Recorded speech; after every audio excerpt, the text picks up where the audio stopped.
মই আগতে কৈছোঁ যে বিজেপিৰ দৃষ্টিভংগীৰ পৰা বিৰোধী ঐক্যৰ কোনো ডিছকাশ্যন আমি নকৰোঁ। দুটা কাৰণে নকৰোঁ। বিৰোধী পক্ষ 22টা সিটত তেওঁলোকে কাজিয়া কৰি আছে আৰু সেই 22টা সিটত আমি নিজিকো। গতিকে বিৰোধী ঐক্যৰ ডিছকাশ্যন বিজেপিত নহয়, কাৰণ য'ত বিজেপি ষ্ট্ৰং তাত বিৰোধী ঐক্য হ'লেও নিজিকে, অনৈক্য হ'লেও নিজিকে। গতিকে বিৰোধী ঐক্যৰ ছাবজেক্ট মেটাৰটো হ'ল 24 সিটৰ, বাহিৰৰ নহয়। এতিয়া ডিব্ৰুগড়ত বিৰোধী ঐক্য হ'ল, কি ফৰক পৰিব? জালুকবাৰীত বিৰোধী ঐক্য হ'ল, কি ফৰক পৰিব? নলবাৰীত বিৰোধী ঐক্য হ'ল, কি ফৰক পৰিব? শিলচৰত বিৰোধী ঐক্য হ'ল, কি ফৰক পৰিব? লক্ষীপুৰত বিৰোধী ঐক্য হ'ল, কি ফৰক পৰিব?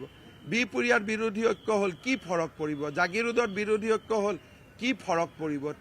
টিহুত বিৰোধী ঐক্য হ'ল, কি ফৰক পৰিব? পলাশবাৰীত বিৰোধী ঐক্য হ'ল, কি ফৰক পৰিব? গতিকে বিজেপিৰ সিটত বিৰোধী ঐক্যৰ কোনো ইম্পেক্ট নাই।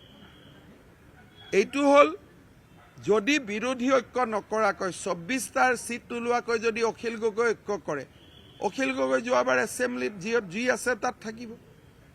লুৰিণজ্যোতি গগৈয়ে যদি বিনা কান্দি নোলোৱাকৈ এলায়েন্স কৰে, তেওঁ য'ত আছিল তাতেই থাকিব। কংগ্ৰেছে দিব পৰা 24টা সিট আছে।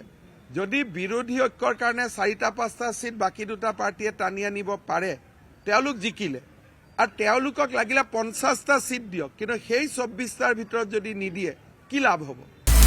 আপুনি বিচৰা বাতৰি পাব কেৱল নিউজ 18 এপত। নিউজ 18 এপ ডাউনলোড কৰিবলৈ স্কেন কৰক এই QR কোড। গুগল প্লে ষ্টৰতো পাব এই নিউজ 18 এপ।